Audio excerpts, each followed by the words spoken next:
Morning student. आज हम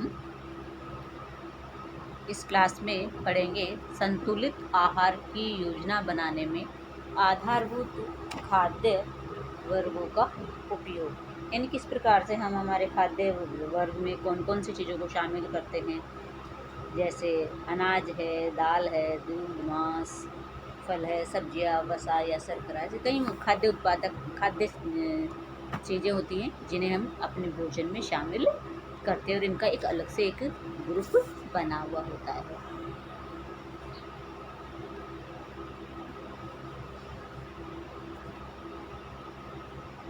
तो सबसे पहले हम जानेंगे कि खाद्य पदार्थ क्या होते हैं, या फिर ICMR के अनुसार इसे किस वर्ग में रखा गया है। जानिए। विभिन्न खाद्य पदार्थों में विभिन्न पोषक तत्व भिन्न भिन्न मात्रा में पाए जाते हैं। लगभग समान पोषक मान वाले विभिन्न खाद्य पदार्थों को एक समूह में इकट्ठा करके जो वर्ग हमें प्राप्त होते हैं उन्हें ICMR के अनुसार खाद्य वर्ग कहा जाता है। फिर है समान विशेषताओं वाले विभिन्न खाद्य पदार्थों को वर्गों में विभाजित कर प्रत्येक वर्ग में से किसी न किसी खाद्य पदार्थ को भोजन में शामिल करना संतुलित आहार तैयार करने का एक आसान तरीका है। खाद्य पदार्थों का विभिन्न वर्गों में वर्गीकरण उनकी समान विशेषताओं के आधार पर किया जाता है, जैसे कि खाद्य पदार्थों का स्रोत, उसके द्वारा निष्पादित की जाने वाली शरीर क्रियात्मक क्रियाएं अथवा उनमें उपस्थित पोषक तत्व इत्यादि। अब देखिए हमारी खाद्य वर्ग योजना के क्या लाभ होते हैं जब हम इनको एक खाद्य वर्ग में वर्गीकृत कर लेते हैं कि हमें कौन कौन सी चीज़ें हैं जो कितनी मात्रा में खानी है।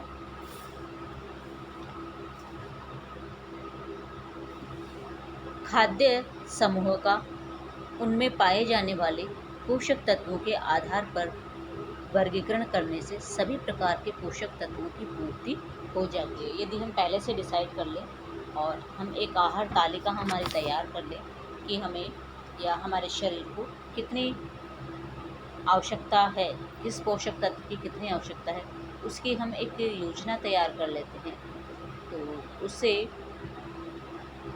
हमारा जो शारीरिक संतुलन है, यानी स्वास्थ्य, जो हमारे स्वास्थ्य का संतुलन बना रहता है।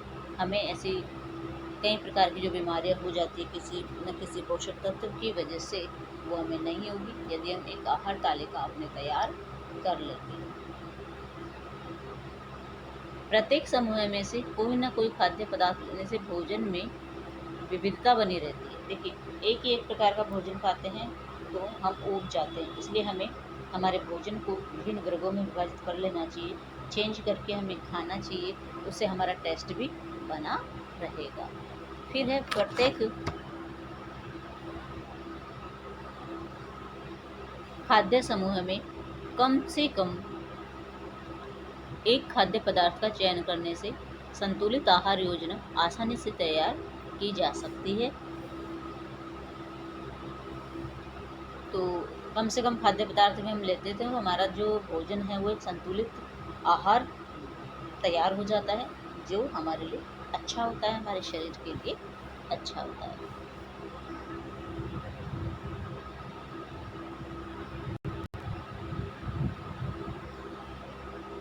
अब देखिए, भारत में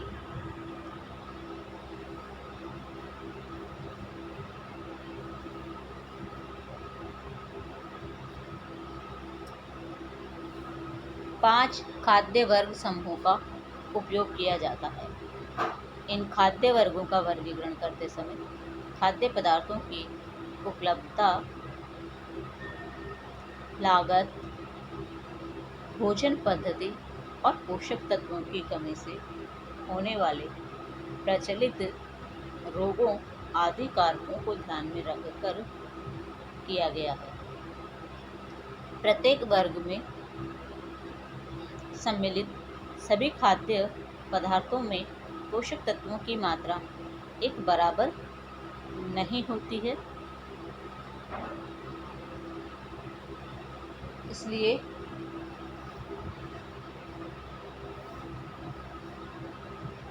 ठीक है मैं ले लेती हूँ। भारत में 5 खाद्य वर्ग समूहों का उपयोग किया जाता है। इन खाद्य वर्गों का वर्गीकरण करते समय खाद्य पदार्थों की उपलब्धता, लागत, भोजन पद्धति और पोषक तत्वों की कमी से होने वाले प्रचलित रोगों आदि को ध्यान में रखा गया है। प्रत्येक वर्ग में सम्मिलित सभी खाद्य पदार्थों में पोषक तत्वों की मात्रा एक बराबर नहीं होती, इसलिए प्रत्येक वर्ग के विभिन्न खाद्य पदार्थों को अदल बदल कर आहार में शामिल किया जाना चाहिए। ICMR ने भारतीयों के लिए 5 वर्ग अनुमोदित किए। देखिए कौन कौन से हैं ये 5 वर्ग। ये डायग्राम आपके सामने दिख रहा है, ठीक है।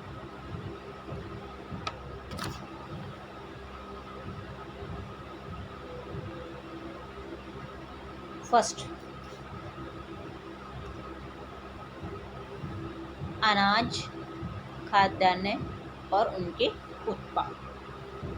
अब देखिए अनाज है, खाद्यान्न और उनके उत्पाद में क्या क्या चीज़ें शामिल की गई है। देखिए आप इसमें देख सकते हैं क्या क्या चीज़ें इसके अंतर्गत आ रही है।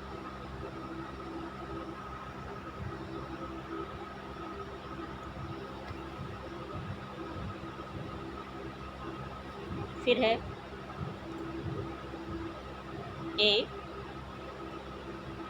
अनाज, खाद्यान्न और उनके उत्पाद। इस वर्ग में सभी अनाज जैसे गेहूँ, चावल, बाजरा, रागी, सूजी, ज्वार और जौ आदि आते हैं। यानी इसमें कौन कौन से अनाज में तो अनाज ही आएंगे, ऑब्वियसली अनाज ही आएंगे। तो इसमें अनाज में भी क्या क्या चीज़ें शामिल की गई है। गेहूँ को शामिल किया गया है, चावल को शामिल किया गया है, मक्का शामिल की गई है, और फिर है रागी, सूजी, ज्वार और जौ आदि इसमें आते हैं। भोजन द्वारा ऊर्जा प्राप्ति का मुख्य स्रोत भी यही खाद्यान्न है। यह कार्बोज युक्त पदार्थ सस्ते होने के कारण लोगों के आहार में प्रमुख स्थान रखते हैं, क्योंकि ये चीज़ें क्या होती है, सस्ती होती है, तो इसलिए हमारे लिए महत्वपूर्ण स्थान रखते हैं। हमारे प्रत्येक आहार में जैसे कि सुबह का नाश्ता, दोपहर का भोजन, चाय, शाम की चाय अर्थात रात्रि के भोजन में यह खाद्यान्न किसी न किसी रूप में अवश्य सम्मिलित किए जाने चाहिए। अब देखिए विभिन्न खाद्यान्नों में लगभग 75% कार्बोज, इन सब में देखिए क्या क्या चीज़ें मिनरल्स हैं जो इसमें पाए जाते हैं। तो 75% तो कार्बोज होते हैं, 12% प्रोटीन होता है, 10% इसमें जल होता है और 2% इसमें वसा होती है अर्थात, तथा 10% इसमें विटामिन व खनिज लवण पाए जाते हैं। तो इतनी सारी चीज़ें हमारे खाद्यान्नों में हमें मिलती है जो हमें लेनी ही चाहिए, क्योंकि एक तो हमारी आमदनी के हिसाब से या रोज़मर्रा की लाइफ में ये सब चीज़ें हमें इजीली मिल जाती है, सस्ती होती है, और इनमें ये सब चीज़ें होती भी हैं, इसलिए हमें इन्हें लेना चाहिए। देखिए ये सारे अनाज इसमें दिए हुए हैं।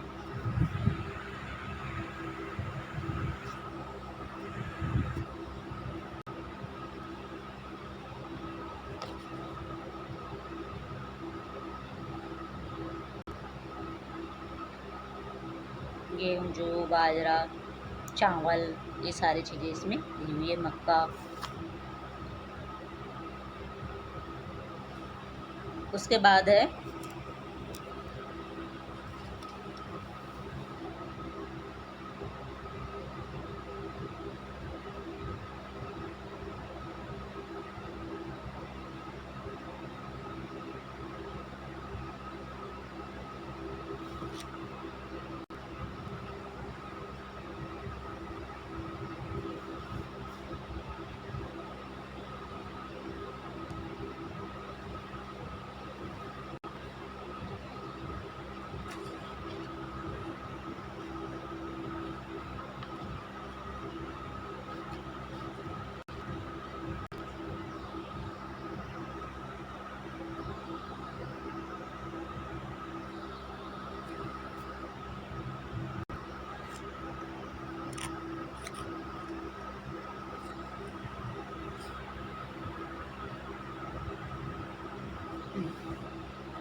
अब है खाद्यान्नों द्वारा प्राप्त होने वाले प्रोटीन निम्न श्रेणी के हैं।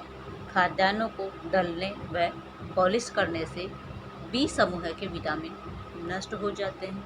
अतः जहाँ तक संभव हो बिना पॉलिश और साबुत अनाज का प्रयोग करना चाहिए। भूसी भी प्रदान करता है जो शरीर की डाइजेशन क्रिया में सहायक होती है।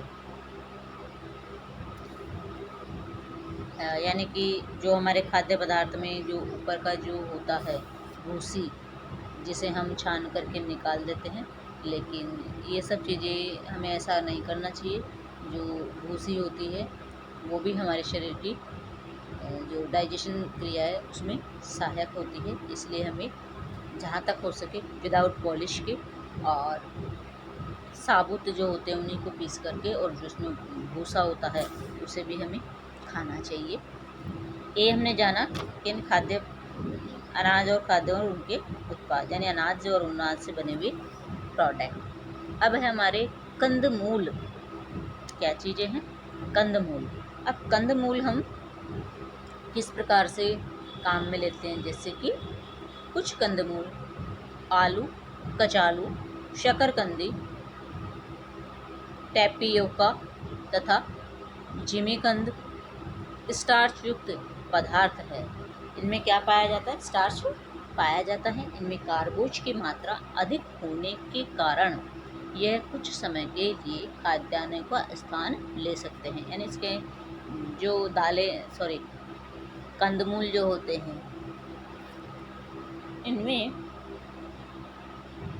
कार्बोज की मात्रा ज़्यादा होती है। जो गेहूं की जगह हम कई बार इनको भी यदि काम में लें तो ये भी हमारे शरीर की एनर्जी को बनाए रखते हैं। भोजन में अधिक मात्रा में कैलोरी, लोह तत्व, बी समूह के विटामिन तथा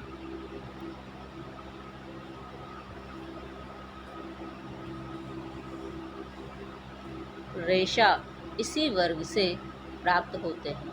इस वर्ग के खाद्य पदार्थ अपेक्षाकृत सस्ते होने के कारण कम आय वाले लोगों के लिए विशेष महत्व रखते हैं। तो अब देखिए इस खाद्य वर्ग से प्राप्त जो पोषक तत्व होते हैं हमें कौन कौन से मिलते हैं। देखिए यहाँ पे आ जाइए, ये हैं हमारे पोषक तत्व इस खाद्य वर्ग से प्राप्त होने वाले। इनसे हमें मिलती है ऊर्जा, प्रोटीन, अदृश्य वसा। अदृश्य वसा यानी जो हमें दिखाई नहीं देती है लेकिन वो वसा उसमें होती है। फिर है विटामिन बी,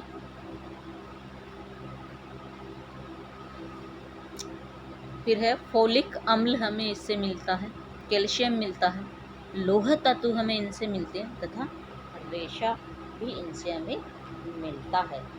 अब है फर्स्ट वर्ग हमने समझ लिया है खाद्य का। अब सेकंड वर्ग में आती है हमारी दालें। क्या आती है? दालें और फलियां।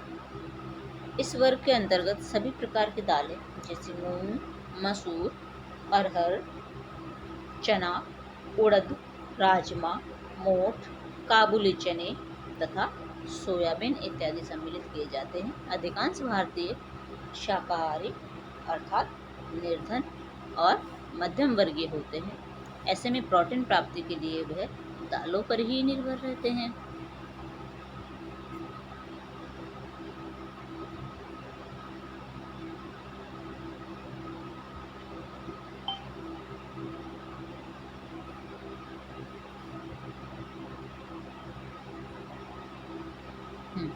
अब देखिए ऐसे में प्रोटीन प्राप्ति के लिए वह दालों पर ही निर्भर करते हैं क्योंकि दालों में लगभग 25% प्रोटीन पाया जाता है। इनके आहार में मांसाहारी पदार्थ बहुत कम मात्रा में होते हैं। दालों में उपस्थित प्रोटीन का जैविक मूल्य कम होता है। शाकाहारी आहार में प्रोटीन प्राप्ति के लिए सोयाबीन, देखिए सबसे अच्छा प्रोटीन है जो किसमें पाया जाता है? दालें तो है ही है, लेकिन शाकाहारी आहार में मान लो कोई शाकाहारी है, मांसाहारी नहीं है, फिर उसे प्रोटीन की आवश्यकता बहुत ज़्यादा मात्रा में होती है। तो ऐसे में प्रोटीन प्राप्ति के लिए सोयाबीन का बहुत अधिक महत्व है, क्योंकि इसमें 40% प्रोटीन होता है। सोयाबीन के अंदर कितना प्रोटीन होता है? 40%, जो कि हमारे लिए बहुत बड़ी बात है। 40% यदि प्रोटीन हमें चाहिए तो हम सोयाबीन को रोज़ भिगो करके खा सकते हैं। जैसे कोई और भी बहुत सी जैसे अंकुरित दालें हैं, उस प्रकार से इसको भी हम रात को भिगो सकते हैं, और इससे खाने से प्रोटीन की जो कमी होती है वो पूरी होती है। इनके प्रोटीन का जैविक मूल्य भी अधिक होता है। दालों में विटामिन सी की कमी होती है। देखिए, दालों में प्रोटीन तो होता है लेकिन विटामिन सी इसमें नहीं होता है। दालों के अंकुरण से विटामिन सी व बी समूह के विटामिनों की मात्रा बढ़ाई जा सकती है। अब देखिए, हमें दाल को के अंदर हमें विटामिन बी बढ़ाना है, या फिर हम इसमें प्रोटीन बढ़ाया, तो हमें क्या करेंगे? विटामिन सी हमें दालों से प्राप्त हो जाएगा जब हम इनको भिगो देंगे। जब हम इन्हें भिगो देंगे तो ये अंकुरित हो जाती है, और अंकुरित होने पर जब हम इनको खाते हैं तो ये हमारे लिए बहुत ही लाभकारी है। लोहा यौगिक रूप से सरल रूप में बदलकर अवशोषित होने योग्य हो जाता है, तथा पाचन क्षमता भी इससे सहज हो जाती है।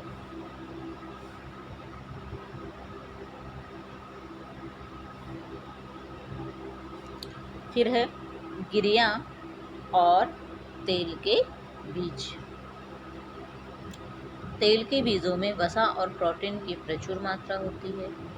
प्रयुक्त प्रोटीन या अलग किए गए प्रोटीन गिरियों तथा बीजों से तेल निकालने के बाद आरोग्य पदार्थ बनाने के लिए उपयोग में लाए जाते हैं। ये प्रोटीन रोगी तथा कुपोषित व्यक्तियों के लिए संपूरक आहार का महत्वपूर्ण हिस्सा बनते हैं।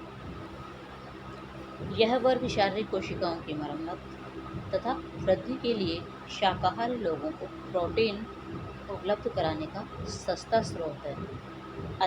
इसके अतिरिक्त ये कैल्शियम, लोहा, रेशा भी प्रदान करते हैं। क्या प्रदान करते हैं वे? रेशा हमें किससे मिलता है? दालों से मिलता है। दालों से, सोयाबीन से, इनसे हमें ये सब चीज़ें मिलती है। फिर है इस खाद्य वर्ग से प्राप्त पोषक तत्व। अब दालों से हमें क्या क्या चीज़ें मिलती है? ऊर्जा मिलती है, प्रोटीन मिलती है, अदृश्य वसा मिलती है, विटामिन बी, फोलिक अम्ल, लौह तत्व तथा रेशा आदि सारे पोषक तत्व हमें इनसे मिलते हैं।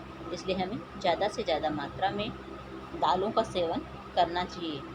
यानी एक टाइम सुबह हम कुछ भी बना लें, लेकिन शाम को हमें दाल अवश्य अपने भोजन में शामिल करनी चाहिए। इससे हमारे शरीर में प्रोटीन की कमी पूरी होगी और हम हमेशा स्वस्थ रहेंगे। तो ऐसे में हमें इन सब चीज़ों का सेवन करना चाहिए। तो दो वर्ग आज हमने पढ़े, फर्स्ट अनाज वाला, सेकंड दाल और सब्जियों वाला। अब है हमारे जो थर्ड वाला है दूध और मांस, या फिर दूध और दूध से बने प्रोडक्ट और मीट। तो ये सारी चीज़ें हैं हम नेक्स्ट क्लास में जानेंगे। आज के लिए इतना ही बहुत है। देखिए हमने क्या क्या चीज़ें पढ़ी है, एक बार इन पर नज़र डाल लेते हैं। स्टार्ट में हमने अनाजों के बारे में जाना कि हमारे अनाज में कितने परसेंट होता है। लगभग 75% कार्बोज होता है, 12% प्रोटीन होता है, 10% इसमें जल होता है, 2% इसमें वसा होती है, और 10% इसमें विटामिन व खनिज लवण पाए जाते हैं। और कंदमूल में भी बहुत सारी चीज़ें हमें मिलती है। इसके अंदर स्टार्च उपलब्ध होता है। ऐसे में हम बहुत सारी चीज़ों का सेवन इनसे कर सकते हैं।